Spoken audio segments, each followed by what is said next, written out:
গত ৫ই আগস্ট ছাত্র জনতার গণ-অভ্যুত্থানের মুখে ভারত পালিয়ে যান শেখ হাসিনা। এরপর বিগত আমলে গুম, খুন ও জুলাই হত্যাকাণ্ডের ইস্যুতে বেশ কিছু মামলা হয়েছে শেখ হাসিনা সহ আওয়ামী লীগের শীর্ষ নেতাদের বিরুদ্ধে। সরকার পতনের পর দলটির শীর্ষ নেতারা আছেন আত্মগোপনে, কেউ কেউ গোপনে দেশ ছেড়েছেন। আগস্টের গণ-অভ্যুত্থানের পর বেশ কয়েকজন শীর্ষ নেতাকে করা হয়েছে গ্রেপ্তার। এজন্য এই যখন অবস্থা তখন বিতর্কিত নন এবং সম্পৃক্ততা আছে এমন একজনকে মুখপাত্র করার কথা ভাবছেন আওয়ামী লীগ। খুব সুন্দর একটা সময়োপযোগী একটা সিদ্ধান্ত আওয়ামী লীগ অনেকদিন পর নিয়েছে। এই ব্যাপারে আমি অনেকবার বলার চেষ্টা করছিলাম। দর্শক, আপনারা যারা আমাকে দেখছেন, আমি কথাগুলা যুক্তিসঙ্গত বলছি কিনা অবশ্যই আমাকে কমেন্টের মাধ্যমে জানাবেন। আওয়ামী লীগের বর্তমান যে পরিস্থিতি, আওয়ামী লীগ দীর্ঘ ১৬ বছর একটা স্বৈরশাসক কায়েম করছিলেন এবং যত কিছু গুম, খুন বা বিরোধী দলের উপরে যে অত্যাচার, নির্যাতন করেছেন, তারা এককভাবে যেভাবে আধিপত্য বিস্তার করেছেন এবং দেশ চালিয়েছেন, দাম্ভিকতার সাথে তারা বিভিন্ন রকমের কথাবার্তা মানুষকে হুমকিমূলক, টিটকারিমূলক বিভিন্নভাবে তারা মানুষকে হয়রানি করেছেন। জেল, জুলুম, অত্যাচার, আয়নাঘর থেকে শুরু করে সবকিছুই তারা করেছেন। তারপরে যখন গত ৫ই আগস্ট যখন শেখ হাসিনার অধ্যায় যখন শেষ হয়, তিনি যখন ভারতে পালিয়ে যান, তারপর থেকে আওয়ামী লীগের এই পর্যন্ত যতগুলা সিদ্ধান্ত নিয়েছেন বা যত কিছু করেছেন, এখনও তাদের সঠিক সিদ্ধান্তটা আসে নাই, যার জন্য দেশের মানুষ এটা ভালোভাবে মেনে নিতে পারে নাই। কিন্তু আওয়ামী লীগ বাংলাদেশের মধ্যে সবচেয়ে বড় একটা দল। বিএনপি এবং আওয়ামী লীগ, এটা সবাই আপনারা জানেন। কিন্তু এই আওয়ামী লীগ এত বড় একটা দল, কিন্তু তাদের নীতি কী হওয়ার দরকার ছিল? তাদের নীতি হওয়া দরকার ছিল, তাদের যে পলিসি হওয়ার দরকার ছিল, দেশের জনগণের কিভাবে মানুষের মন জয় করতে পারে সেই ব্যবস্থা তারা করার দরকার ছিল। কিন্তু এমন একটা অবস্থা তারা করেছে যে শেখ হাসিনা বা শেখ হাসিনার যারা ৩০০ এমপি, মন্ত্রী, আমলা সবাই কিন্তু জনগণ থেকে একদম বিচ্ছিন্ন হয়ে গেছে। একদম বিচ্ছিন্ন একটা দল, বিচ্ছিন্ন একটা জনবিচ্ছিন্ন একটা দল। সেই দলটা আবার কিভাবে জনগণের কাছে সক্রিয় হতে পারবে, জনগণের কাছে আসতে পারবে, কি নিয়ে আসতে পারবে, সেই এখন তাদের চিন্তাভাবনার দরকার। আপনারা জানেন যে শেখ হাসিনা সরকার, আওয়ামী লীগ এটা একটা, যেহেতু বাংলাদেশের স্বাধীনতার একটা পরিচিত, বাংলাদেশ ৭১-এ স্বাধীন হয়েছে, তার সাথে পুরা ভূমিকা এই আওয়ামী লীগের, এই দলটাই ছিল তখন আওয়ামী লীগ। তাদের হাত ধরেই বাংলাদেশ স্বাধীন হয়েছে, এটা সবার স্বীকার করতে হবে। কিন্তু তারপরে এসে আমি যদি ১ম যদি ভালো কিছু কাজ করি, আমি যদি সারা জীবন যদি আমি দেখা গেছে নামাজ পড়ি, রোজা করি, এটা সেটা ভালো, ভালো কাজ করি, কিন্তু এমন কিছু অন্যায় অপরাধ যদি আমি করি, ওইটার কারণে আল্লাহ পাক আমার ৬০-৭০ বছরের জিন্দেগির সমস্ত আমল আছে এগুলা সব কিন্তু বরবাদ হয়ে যায়। আপনারা জানেন ১ মণ ৫ মণ আপনার দুধের মধ্যে যদি ১ ফোঁটা যদি গরুর চনা দেওয়া হয়, তাহলে পুরা দুধগুলা নষ্ট হয়ে যায়। ঠিক আওয়ামী লীগের কর্ম, অনেক ভালো কর্ম আছে, কিন্তু সর্বশেষ তারা এই ১৬ বছরে এগুলা সব ধ্বংস করে দিছে। তাদের বাংলাদেশের যে ৭১ থেকে শুরু করে ৫৩ বছরের স্বাধীনতার ইতিহাস তারা ধ্বংস করে দিয়েছে। তো দর্শক, এখন সামনে তাদের রাস্তা পথ, যারা সঠিক যদি সিদ্ধান্ত নিতে পারে। অতীতেও কিন্তু বলেছিল, দেখেন ১৬ বছর শেখ হাসিনা সরকার কোনোভাবেই যতগুলা পলিসি বিএনপি নিয়েছে তাদের সাথে কোনোভাবেই পেরে ওঠে নাই।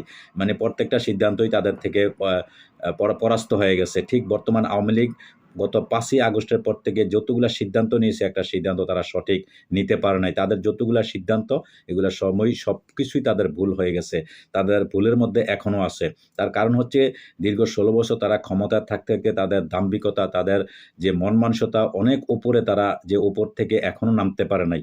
উপর থেকে তারা নেমে আসতে হবে, সাধারণ জনগণের মতো হয়ে যাইতে হবে। সাধারণ মানুষ আমরা যেভাবে ন্যায়ের পক্ষে কথা বলি, অন্যায়ের বিরুদ্ধে আমরা কথা বলি, ঠিক এইভাবে কথা বলতে হবে। আপনারা যখন আপনারা সঠিক কথাটা যখন বলবেন, প্রত্যেকটা নেতাকর্মী আওয়ামী লীগের যারা আছেন, আপনারা যদি এমন কিছু কথা বলবেন যেটা দেখবেন যে দেশের জন্য, দেশের ভালো বা জনগণের জন্য কথা বলতেছেন, তখনই দেশের মানুষ আপনাদের প্রতি দুর্বল হবে বা আপনাদেরকে আকৃষ্ট করবে। তো আপনারা সেই কথাটা না বলে আপনারা কি বলছেন? আপনারা এমন একটা পরিস্থিতি, যখন আপনারা ১৬ বছরে আপনারা গত ৫ই জুলাই, আগস্টে আপনারা যে গণহত্যা চালিয়েছেন, যত কিছু অন্যায় অপরাধ আপনারা করেছেন, সেগুলার তো কোনো আপনারা ক্ষমা চানই নাই। কোনো আপনাদের ভিতরে বিন্দু পরিমাণ আপনারা কোনোদিন এটা বললেন না যে এই হত্যাকাণ্ড আমরা চাই নাই, এটা আমাদের জন্য খুবই দুর্ভাগ্য, বা আমরা এটা করতে চাই না, বা এই যে ২,০০০ লোক মারা গেল, ছাত্র মারা গেল, এটা আসলেই আমাদের জন্য খুবই দুর্ভাগ্য, বা এইরকম একটা স্ট্যাটাস পর্যন্ত আজ পর্যন্ত আপনাদের থেকে পাওয়া যায় নাই বা আপনারা দেন নাই। কোনোদিন মানুষের তো ফেসবুকে বা বিভিন্নভাবে স্ট্যাটাস দেয় বা বিভিন্নভাবে ভিডিও বার্তা ইউটিউবের মধ্যে দেয়, কিন্তু সেই বার্তাটা আপনারা কোনো দিলেন না। জাতির উদ্দেশ্যে বললেন না যে এটা আমাদের ভুল হইছে বা এটা সেটা, এটাও আপনারা কখনো বললেন না।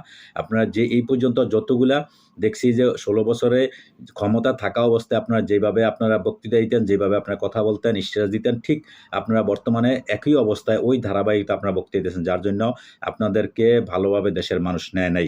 আপনাদের এখন উচিত হবে আপনারা অবশ্যই আপনাদের আপনারা কাকে নির্বাচিত করবেন না করবেন এটা হচ্ছে আপনাদের ব্যাপার-স্যাপার। দল পরিবর্তন, আপনাদের পলিসি পরিবর্তন করতে হবে। দেশে যদি আপনারা রাজনৈতিক বা যদি আপনারা আবার যদি আওয়ামী লীগ এই বাংলাদেশে রাখতে চান তাহলে আপনাদের সম্পূর্ণ চেঞ্জ করতে হবে।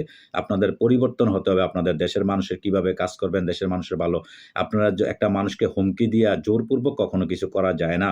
আপনারা এটা অবশ্যই জানেন। মানুষের ভালোবাসা, মানুষের হৃদয় থেকে যে ভালোবাসাটা আসে সেটা কিন্তু জোর করে আদায় করা যায় না। এটা অন্তর থেকে আসে। এটা আল্লাহর একটা প্রদত্ত, এটা একটা দান।